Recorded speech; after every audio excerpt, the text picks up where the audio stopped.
Hey guys, Chris here, and I'm a Ukrainian Canadian. Today is December 4th, 2023, and let's get to the news happening in Ukraine, shall we? So today's video is going to be exclusively dedicated to the article that came out from the Washington Post. And this Washington Post article talks about the rift between the Ukrainian military leadership and the American/NATO military leadership.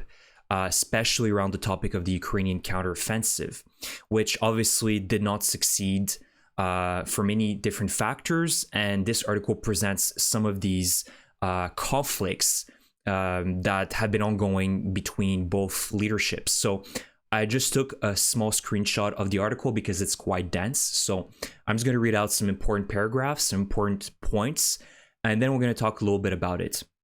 So this article mentions that obviously things didn't go according to plan for the summer counteroffensive. The density of the minefields and attacks exceeded all expectations. The losses of soldiers and equipment were too significant, and many fighters experienced the shock of battle for the first time and had to retreat, to regroup and rejoin the bloody battle later. And so many of them experienced battles for the very first time. And so on the fourth day of this offensive in June, General Zaluzhnyi saw burned Western military equipment, Bradleys, Leopard tanks, and some of you may remember, but Russians were spinning this as their main propaganda, how they were destroying effectively all these Western-made armored vehicles, to the point that they were just reutilizing the same content over and over the course of many weeks in June.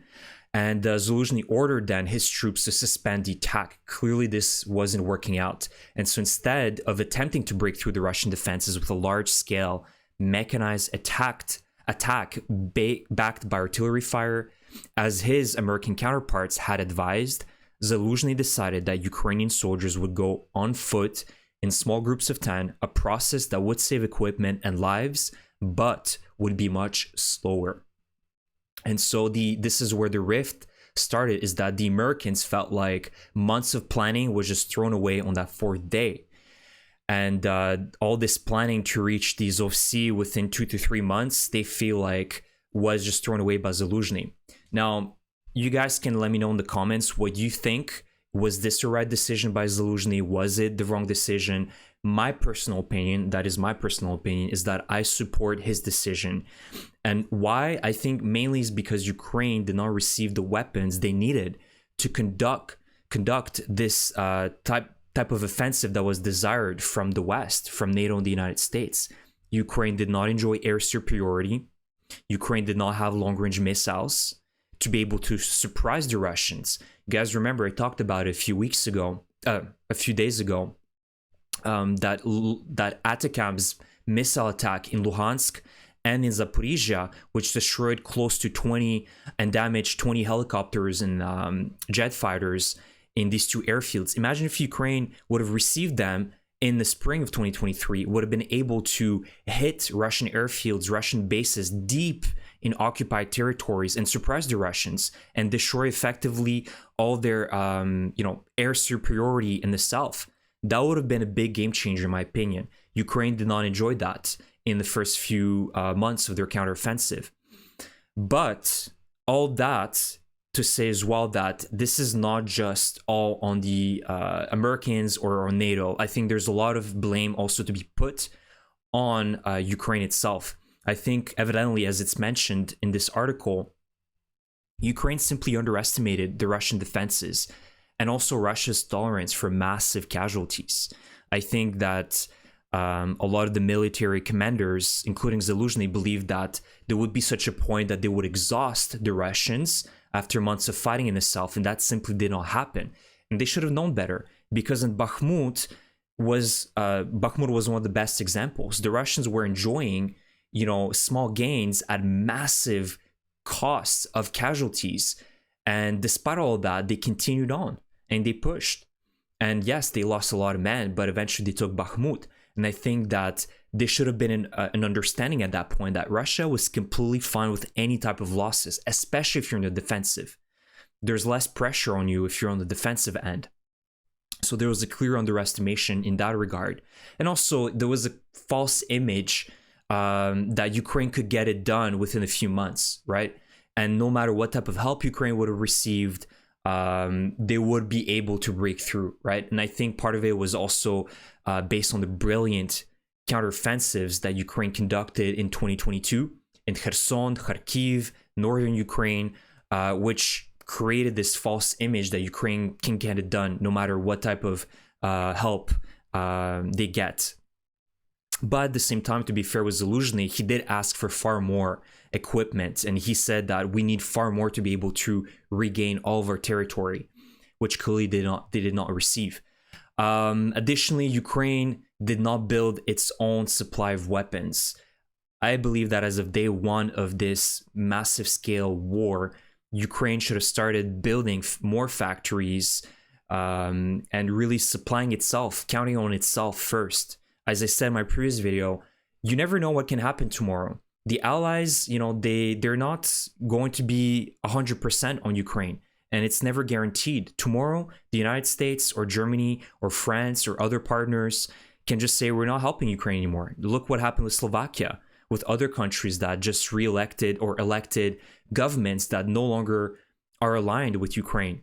And so Ukraine needs to count on itself. And I think as of day one, Ukraine should start building these factories producing the 155 millimeter shells, drones, instead of counting on volunteers and donations, which is still a very present thing. Right now, most of the Ukrainian soldiers are still asking and demanding for donations and, you know, volunteers bringing up supplies to them, because the Ukrainian leadership still can't provide these supplies to its own army. And that is a huge issue. And of course, that isn't resolved in day one or in a few months. But as of day one, Ukraine should have started working on that and counting on itself, which it did not. And now you see that Ukraine has to do this begging job all the time, asking for countries to support it. I think Ukraine needs to be more independent and self-reliant.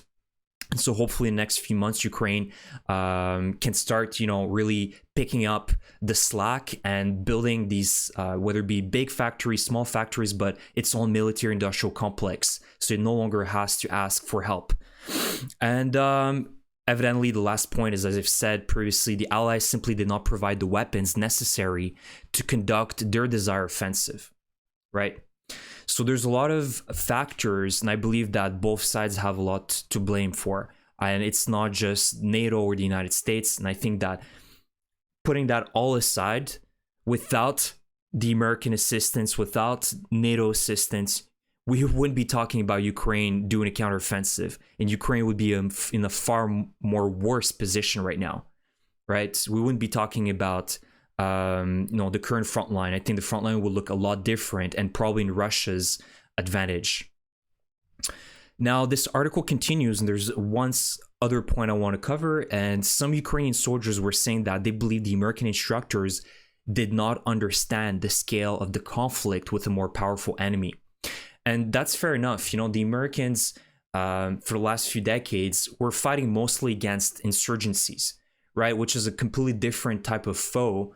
Opponent compared to what Russia is. Russia is a massive country with a lot of resources. They have air superiority over Ukraine, so it's a different and more powerful enemy compared to what NATO and the United States faced in the past.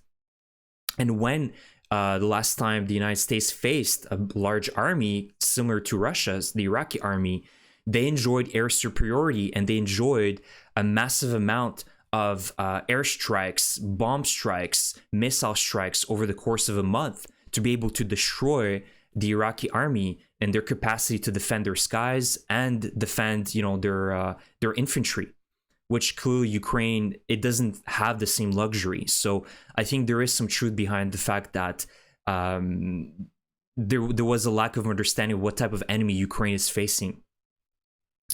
A soldier from the 47th Brigade who goes by the alias Joker said that the Americans did not take into account the presence of a huge number of drone fortifications, minefields, etc., and initially did not even want to integrate the use of drones into their existing training programs.